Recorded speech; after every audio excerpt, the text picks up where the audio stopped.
Salut, salut! Aujourd'hui, je vous retrouve pour un nouveau vélo. Ce vélo, c'est le OneSport OT18 présenté par Banggood.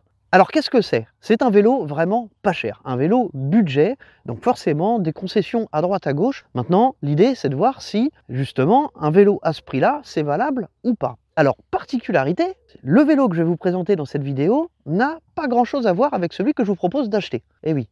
Bon, si vous voulez savoir pourquoi, eh ben c'est juste après. C'est parti!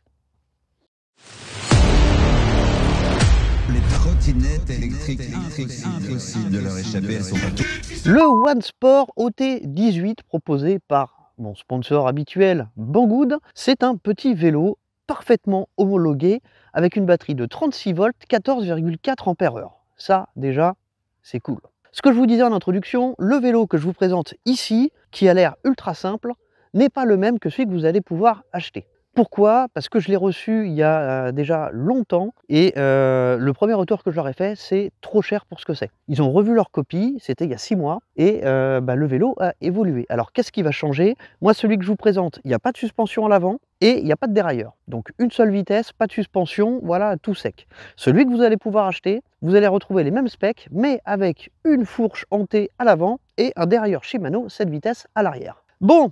Et bah c'est parti pour le sponsor. Cette vidéo est sponsorisée par Banggood. Banggood, c'est un importateur chinois qui propose des produits high-tech, allant de la console de jeu rétro au vélo, en passant par la trottinette, par le projecteur, le smartphone, la tablette, bref, tous les produits high-tech, généralement stockés en Pologne, c'est-à-dire que pas de mauvaise surprise, quand vous les recevez, la TVA est déjà acquittée et surtout les frais de douane, donc pas de mauvaise surprise. Vous allez bien évidemment pouvoir retrouver entre autres le OneSport OT18 dans sa version ultime, c'est-à-dire sa version avec des suspensions à l'avant et un dérailleur Shimano 7 vitesses à l'arrière, avec un prix tout petit grâce au coupon de réduction que vous allez trouver dans la description de cette vidéo et sur la petite fiche qui est certainement par ici ou certainement par là. Bon, et ben je vais vous parler vite fait de l'emballage, du montage du vélo, et puis on va prendre la route puisque c'est ce qui vous intéresse. Allez, go!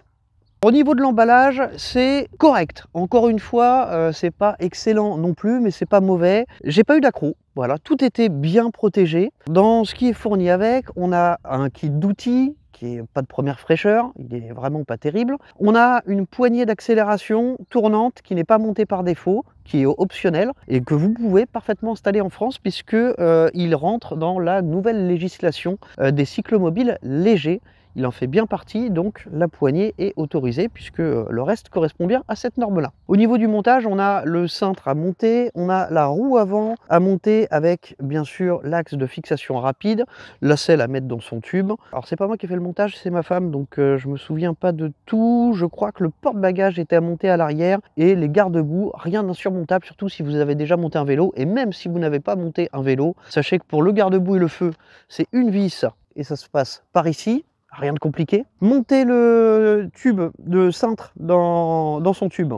En fait, vous avez juste à insérer le cintre avec le tube dans le cadre directement, resserrer par le dessus, ici. Et puis c'est tout hein, pour le garde-boue arrière. Le porte-bagages à l'arrière, vous avez deux petites BTR juste ici et deux plus bas. C'est à peu près tout. La seule chose à laquelle il faut faire attention, c'est quand vous mettez la roue avant, faites toujours attention à bien rentrer le disque de frein au milieu de l'étrier et ne pas le faire taper contre les plaquettes parce que ça peut esquinter et le disque et les plaquettes, voire les deux. Voilà, montage, si vous avez l'habitude en une demi-heure, c'est torché. Si vous n'avez pas l'habitude, en 1 heure, grand max. Pensez à mettre la bonne pression dans les pneus et puis voilà. Bon, et ben on va commencer à rouler et puis je vais vous en dire plus sur ce vélo. Alors vous doutez bien que j'ai installé la poignée d'accélération, donc on reste appuyé sur le bouton power. On ne relâche pas quand la lumière s'allume sur les boutons, on attend vraiment que ce soit complètement allumé sur le display parce que sinon ça ne fonctionnera pas. C'est un capteur de vitesse, c'est-à-dire qu'il sait si vous pédalez ou non, mais il ne sait pas quelle force vous mettez dans le pédalier. Ça veut dire que justement, sur le display, vous allez devoir choisir entre le pas 1, 2 et 3 qui va correspondre à une vitesse max à laquelle va tourner le moteur. Il assiste jusqu'à 25 km/h comme tout vélo réglementaire. Donc, pas numéro 3, parce que moi je suis un feignant. Alors c'est une batterie de 14,4 ampères-heure, c'est une belle batterie pour un vélo budget, ça c'est très intéressant. Enfin, ça fait partie de ce qui est intéressant. Par contre, voilà, je vous disais, cette première version qui n'a ni suspension ni dérailleur, je trouvais que pour le prix, c'était un petit peu léger. Alors, je vous dis pas de l'acheter tout de suite, attendez de voir toute la review, mais déjà avec une fourche en T à l'avant et un dérailleur Shimano 7 vitesses, au prix auquel il est proposé, c'est déjà nettement plus intéressant. Surtout avec une batterie de 14,4 Ah, parce qu'en mode assisté, ça promet quand même pas mal de kilomètres. Alors qu'est-ce qu'on a pour ce prix-là? On a un moteur situé à l'arrière, propulsion, avec un capteur de vitesse. On a des freins à disque mécaniques, avec la possibilité sur les leviers de frein de pouvoir régler la détente du câble. Vous avez des feux à l'avant et à l'arrière qui sont bien connectés à la batterie. Ça c'est cool, parce que c'est pas courant. Vous avez une fourche en T, alors je serais incapable de vous dire du coup si c'est une fourche hydraulique ou mécanique. Pour le prix, je serais quand même tenté de dire mécanique, mais puisque moi je ne l'ai pas, je vais pas m'avancer à vous dire hydraulique ou mécanique. Je pense mécanique, mais même mécanique au prix auquel il est proposé, ça reste quand même relativement intéressant. Donc c'est un cadre mixte. J'ai fait l'erreur dans précédentes vidéos de dire que c'est un cadre orienté femme. Je me suis fait reprendre à juste titre. Ce sont des vélos mixtes. Moi perso, je trouve ça même plus pratique. Ça évite de lever la jambe super haut quand on passe par-dessus. Les roues d'origine, donc ce sont des pneus à chambre à air, on n'est pas sur du tubeless. On a un dessin plutôt tout chemin, donc qui va convenir aussi bien pour la route que sur les chemins et peut-être même un petit peu de off-road. Alors certainement pas avec une version sans suspension, mais avec une version suspendue, il n'y a pas de souci. Je sais par avance que ce type de vélo, c'est pas les vélos c'est pas les vidéos qui font le plus d'audience sur la chaîne. Et inclure les données GPS comme je fais dans la plupart de mes vidéos, c'est énormément de boulot. Ça me rajoute à peu près 3-4 heures de travail. Donc sur une vidéo qui fera peut-être pas 1000 vues, on va s'en passer. Alors après, de toute façon, il n'y a pas un intérêt énorme à ce type de test, donc on va juste regarder par rapport à la vitesse qui est affichée sur le display. Vous l'avez compris, c'est donc parti pour le test du 0 à 25. L'idée c'est de voir combien de temps je vais mettre pour atteindre les 25 km/h sur le display. Et ben on va voir ça, c'est une séquence que vous allez voir sur toutes mes vidéos qui va vous permettre de comparer un petit peu les performances d'un vélo à un autre. Je vais l'aider un tout petit peu en l'aidant à démarrer, mais je vais surtout accélérer avec la gâchette. Donc mode 3, on est bien bridé à 25 km/h, c'est parti, 1, 2, 3. Pour un vélo avec un capteur de vitesse, je le trouve assez réactif. Alors comme je vous l'avais expliqué dans une vidéo précédente, il y a toujours un temps de latence puisque on est obligé d'attendre qu'il y ait un tour de roue. Mais ça c'est quand on pédale. Quand on utilise l'accélérateur, lui, il donne l'information immédiatement au display. Donc là, on a peut-être allé... c'est perceptible, alors je dirais au-dessus de 20 millisecondes. Par contre, on est largement en dessous de la demi-seconde. Donc très très bonne latence. C'est parti pour le test de freinage. L'idée, c'est de me mettre à 25 km/h, de freiner au bout de la ligne qui est derrière moi et de mesurer cette distance. Séquence que vous retrouvez encore une fois dans tous mes autres tests. Comment ils sont placés les freins? Alors ils sont placés comme sur un vélo. Frein arrière à droite, frein avant à gauche, donc frein à disque mécanique sur des disques de 160 mm. Ce sont toujours les mêmes freins sur la version finale du vélo. Donc je suis bien à 25 km/h sur le display. On va essayer de ne pas déraper. C'est parti. J'ai pas dérapé. Bon, on est à 4,50 m. C'est pas extra. Alors comme je le dis très souvent, les plaquettes sont neuves. Bon, sauf que là, j'ai quand même fait quelques gros freinages pour virer l'après qu'il y a souvent sur les plaquettes. Et malgré tout, le freinage n'est pas terrible. Là. Bon allez, je vous présente le poste de pilotage. On a donc des poignées ergonomiques assez classiques, mais voilà, avec un petit revers pour la paume, assez confortable. Bon, on est sur un diamètre standard, vous pouvez les changer si besoin. On a des leviers de frein mécaniques avec quand même le contacteur électronique qui permet de couper le moteur quand on freine. Vous voyez, là je suis sur la gâchette, j'appuie, ça coupe le moteur. Ça sert uniquement à ça sur un vélo. Ici, le réglage de la détente du câble de frein. On a d'ailleurs ici des connecteurs étanches pour pouvoir changer tous les éléments du cintre. On a un display donc, qui est placé à gauche, qui est assez simple d'utilisation. Il y a 3 boutons. Vous avez la possibilité de choisir la vitesse parmi 3 pas différents. Et au niveau des informations, on a la batterie, c'est étalé sur 5 bûches. On a l'odo, le trip et puis le mode de pas enclenché. Le cintre est ajustable en hauteur. Ça, c'est assez intéressant à noter. Vous utilisez une BTR ici pour desserrer au milieu. Vous levez, ça c'est un cache. Voilà. Et vous pouvez tout resserrer en dessous. Donc vous ajustez la hauteur et vous resserrez juste ici. De l'autre côté, alors là j'ai monté du coup la poignée quart de tour avec un tirage, quart de tour, hein, comme son nom l'indique. Et puis la demi-poignée qui est encore ergonomique. Petite astuce pour les mettre, déjà pour enlever la poignée d'origine, si c'est un petit peu dur, vous chauffez un petit peu au sèche-cheveux pour détendre un petit peu le plastique. Et pour insérer la nouvelle, vous mettez une toute petite goutte de liquide vaisselle à l'intérieur de la poignée, vraiment pas trop parce que sinon elle va continuer à tourner dans le vide, et vous en fichez la poignée. De l'autre côté, même poignée de frein, voilà, c'est tout pareil. Allez, c'est parti pour le test côte. L'idée, c'est de voir combien de temps je vais mettre pour aller d'ici au céder le passage qui est là-haut. Séquence que vous retrouvez sur toutes mes vidéos et faites toujours dans les mêmes conditions, c'est-à-dire en se réglant au plus fort. Là, il n'y a pas de problème de savoir sur quelle vitesse je vais partir. Je parle de vitesse mécanique puisque j'en ai pas sur mon sample, mais je vous rappelle que sur la version vendue actuellement, vous avez un dérailleur 7 vitesses Shimano. Alors, très certainement le tournet qu'on retrouve habituellement. Allez, c'est parti. 1, 2, 3. Alors c'est une côte qui fait 13 à 14%. Je pèse un tout petit peu plus de 70 kg. Là, j'ai quasiment pas d'équipement sur moi. Donc on doit être à 73-74 kg. Je suis à 15 km/h. Il faut que je force un petit peu quand même dans le pédalier. J'ai connu plus coupleux.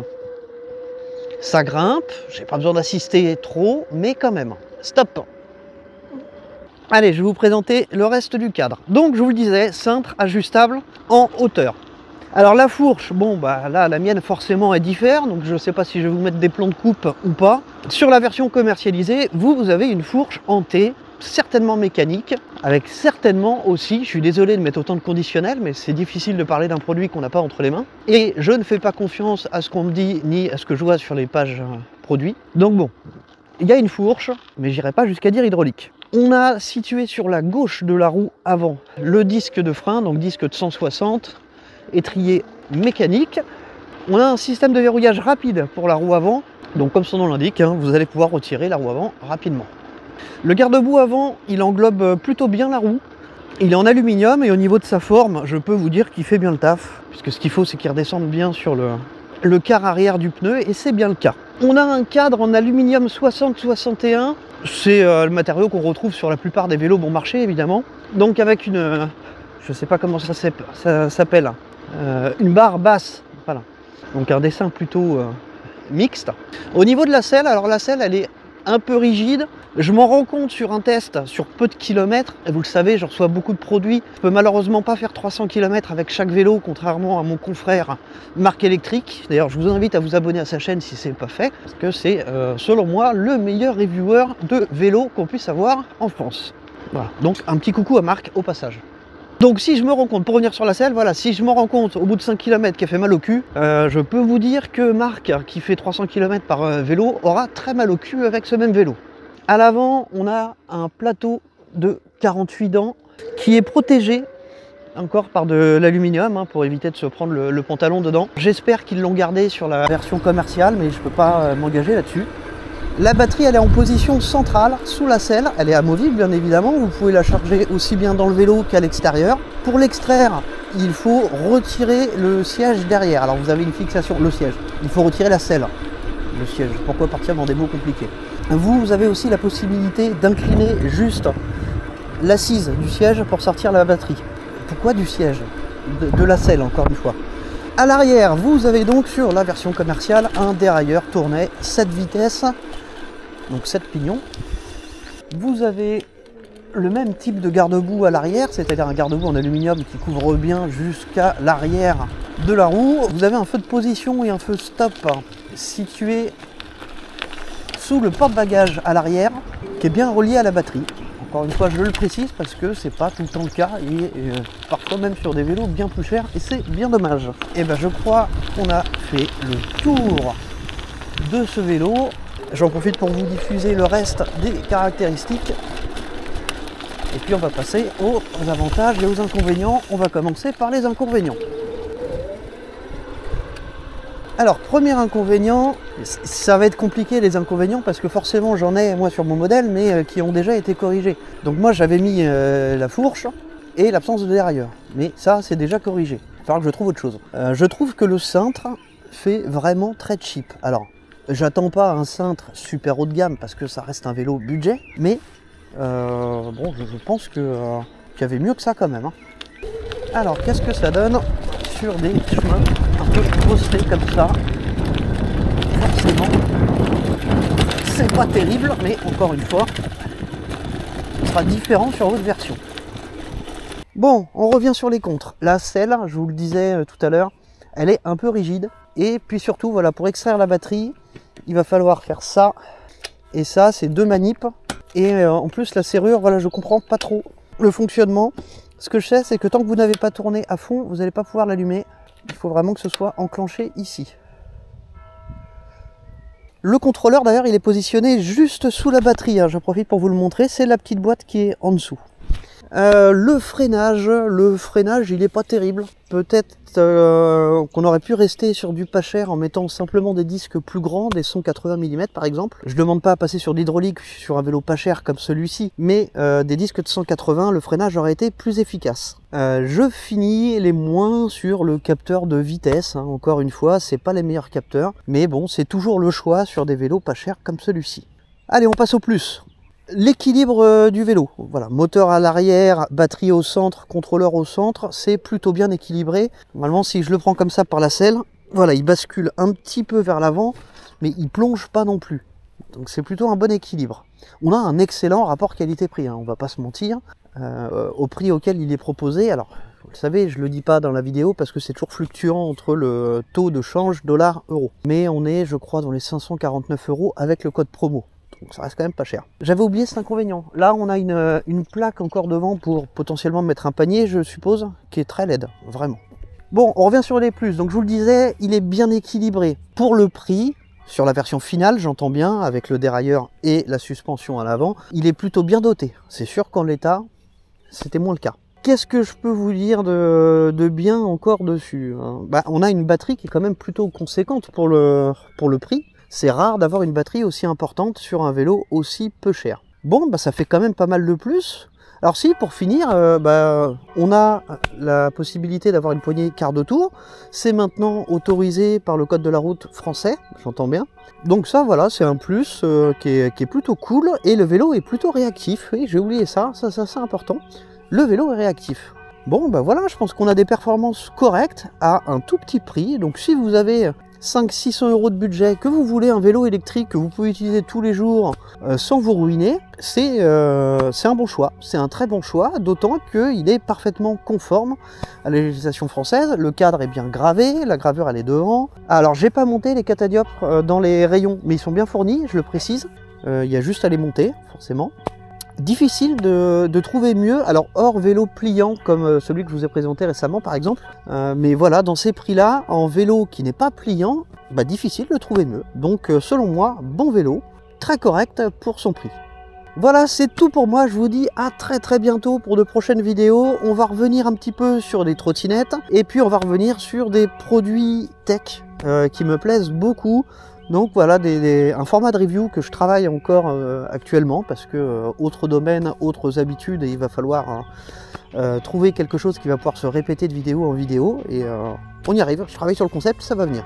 Ça fait 6 mois que je vous en parle, mais vous inquiétez pas, hein, le projet est toujours là. Merci beaucoup pour tous vos soutiens, merci à ceux qui sont allés jusqu'à la fin de cette vidéo, merci à ceux aussi qui sont partis avant, mais eux ils le sauront. Allez, je vous dis à très bientôt, salut. De leur échapper, elles sont pas